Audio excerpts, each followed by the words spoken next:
नमस्कार मित्रांनो, हळूहळू वाढणारं वय तुम्हाला हे अवश्य सांगतं की लोकांना विसरणं हे वास्तविक रूपामध्ये तुम्ही खूप काही मिळवल्यासारखं आहे.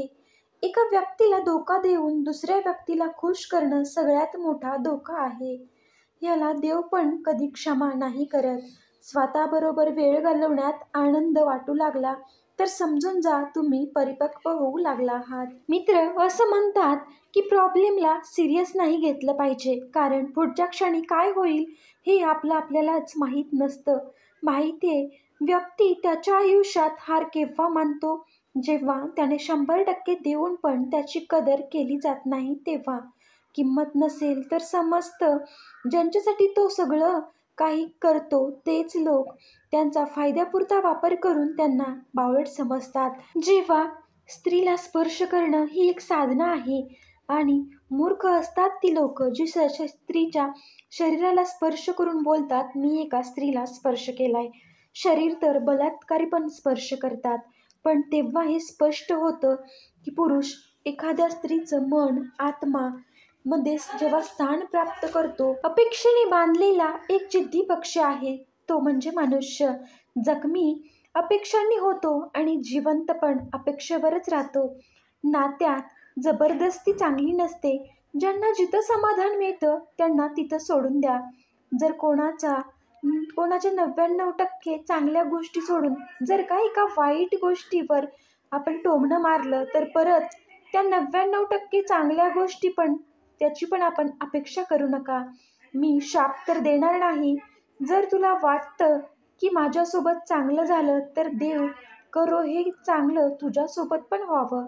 जीवनात दुःख असे आहेत जे जगू पण देत नाहीत आणि कर्तव्य अशी आहेत जी मरू पण देत नाहीत.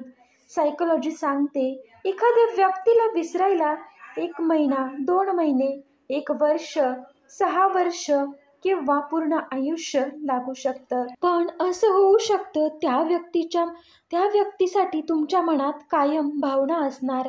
काही आठवणी लक्षात ठेवा, काही गोष्टी लक्षात ठेवा. जीवनात कधी आपण एकत्र नाही राहू शकणार, पण आपण जीवनात कधी एकत्र होतो हे विसरू नको. एकमेकांच्या चुका काढण्याऐवजी एक दुसऱ्यांना समजून घेण्याचा प्रयत्न केला तर नातं मजबूत बनतं. कारण चुका प्रत्येक व्यक्ती करतो.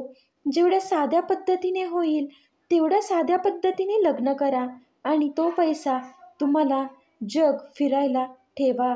आणि विश्वास ठेवा, हे लोकांना खुश करण्यापेक्षा चांगला प्रयत्न आहे. जर तुम्हाला समजलं की तुमच्या समोर तुमच्या गैरहजेरीत तुमच्याबद्दल किती वाईट साईट बोललं जाते, तेव्हा तुम्ही खूप लोकांसोबत हसणं बोलणं नक्कीच बंद कराल. जीवनसाथी शोधायचा असेल तर लॉयल शोधा, समजून घेणारा शोधा. नशीब तुमच्या दोघांना भेटू इच्छित असेल तर मित्रांनो, जर एक नशीब तुमच्या दोघांना एकत्र आणू इच्छित असेल तर हा संकेत तुम्हाला सारखा मिळतो. तो म्हणजे प्रत्येक गोष्टीत त्याची आठवण असतेच. जेव्हा तुम्हाला कोणतंही एखादी तुम्ही गोष्ट करत असता त्या प्रत्येक गोष्टीत त्या व्यक्तीची आठवण तुम्हाला प्रथम येत असते.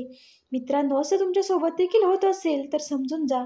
नक्कीच तुम्ही आयुष्यात भेटणार आहात. व्हिडिओ आवडला असेल तर नक्कीच लाईक करा, शेअर करा आणि चॅनलला सबस्क्राईब करायला विसरू नका. आपलं चॅनल नवीन आहे तर असाच सपोर्ट करा.